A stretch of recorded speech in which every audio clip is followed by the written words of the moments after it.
said. He says, I just bought these pants yesterday in the PX. He says, they're going to get wet. That's the last thing he heard the pilot say. And that we never heard another trace of the airplane after that. So they were lost somewhere between Iceland, or between Greenland and on the Iceland flight.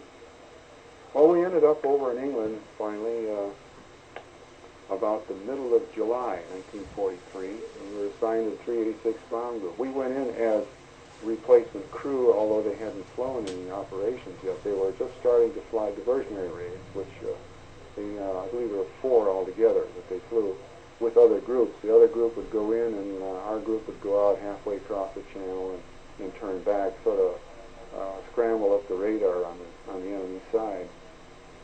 And then on July 31st, the group flew its first mission. And they went out to an airfield in Holland called Woensdrecht. And well, it was Colonel Maitland at that time was the lead pilot on a 4-flight diamond formation. And one of the airplanes crashed on takeoff by the name of two-way ticket. The engine failed, and the pilot just couldn't correct. He was too low, and the engine went, and he just cleared some shrubs and flopped into a plowed field off the end of the runway. And tore the airplane all to pieces, but everybody got out okay except for those scratches and bruises. About 6 missions later, that entire crew was killed on another mission. The next day was my first one. And that was July 31st. We went to Abbeville, France, which is reputed to be the home of the all-nose fighters. Galland was the general in charge of the German fighter arm at that time. And many years later, I met him, and we had a little battle over the microphones at a reunion up in St. Paul a few years back.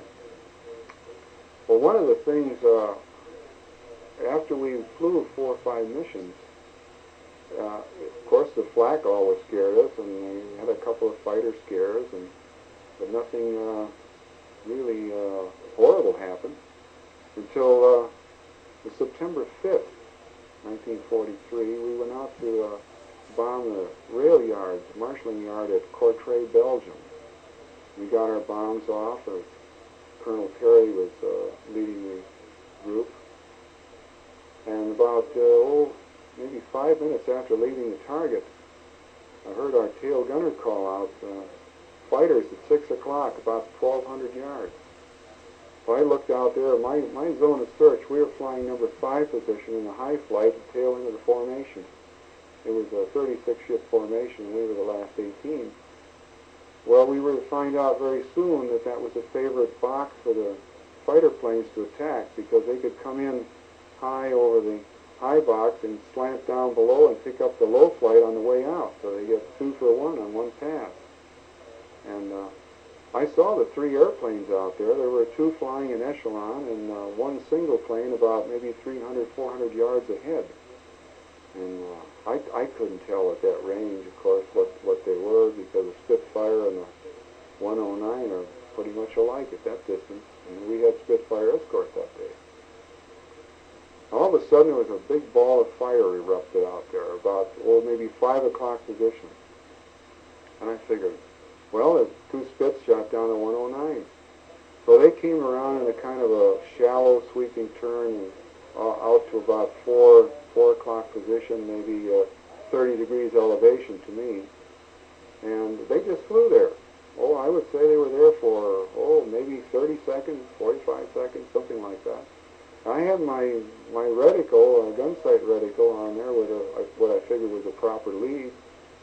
And I just sat there and I said, that's got to be escort to be that long. And just about that time, those orange balls started lighting up on the wings and on that airplane. I said, no friend of mine. I clamped down on both those. I said it out loud. I remember saying it well. I clamped down on both triggers, and those tracers were flying all over, and they appeared to be bracketing both airplanes.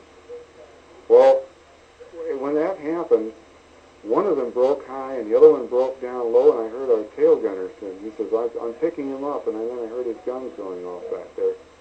And about that time, another one zoomed up right, I would say he's no more than 50 yards behind our airplane and maybe 100 feet above. And he just hung in his prop, and the smoke was pouring out around his, what would be the radiator area, cowling, and he just hung there for an instant. My guns now were off at about 5 o'clock position, maybe 30, 40 degree elevation. And before I could hit the rapid Travis button, he had turned, made about a half turn, and just whipped down, almost like a whip stall. And I got my head up against the glass as far as I could push it and tried to follow him down. I saw him go for maybe 2,000 feet. I was waiting for a big red explosion on the ground, but I never saw it. So we got back to interrogation. I turned in a claim of that I shot one down. It looked like I did to me. So the co-pilot said, well, he saw them when they were coming around, and he saw my tracers going out there, and I was the only one in position to fire at it at the time. And our tail gunner said he saw him going down. So that's the way the claim went in. And I never heard any more about that. No more notification about it. And many years later, when I was researching my group's history, I ran across our interrogation page. And by golly, there was a combat evaluation page there. There were 3 men on the board. And one man says, give him an ME-109 destroyed, and the other 2 said, give him an ME-109 damaged. And that's the way it went down, a split decision, and they decided it was a 109 damage. But I had no confirmation of that until I found it in the records when I was researching. So that was quite an experience. One other I had was probably about the weirdest one I've ever been involved in.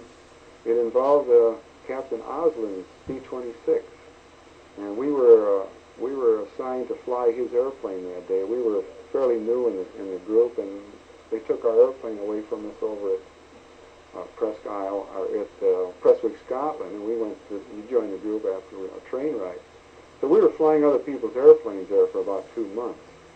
And this particular day, we had Oslin's airplane. So we were out there about, I'd say 20 minutes before engine start time, and I had finished my walk-around inspection, and the co-pilot and tail gunner were standing out by the left engine out in front of it, and our radio man was back in his little spot there checking out his radio, and our bombardier was down in the nose, and the pilot was sitting in the co-pilot seat, and he was looking through the Form 1A.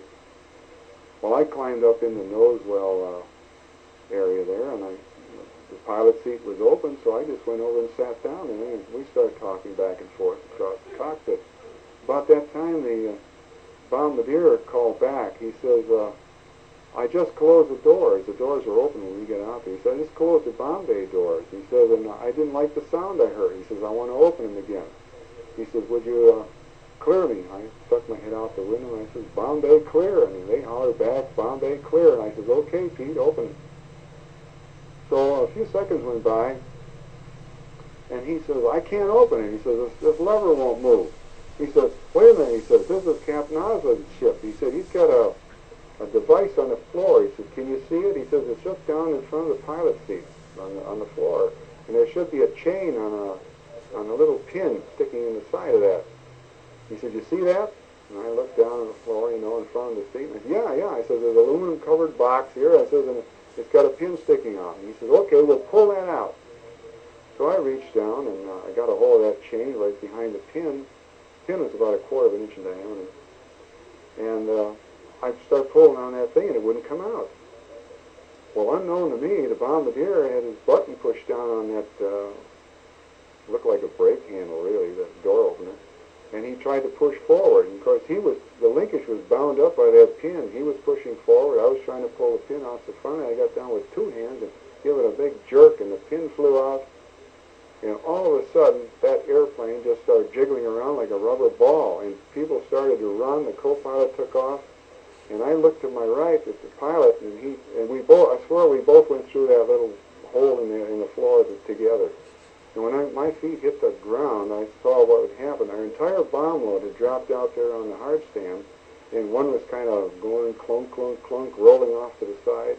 A couple of them had their nose fuses broken, and the radio man was right out behind us, and I actually ran past the co-pilot, and he had a pretty good start on me. We all ran about 100 yards away, and we stood around there looking at the airplane, and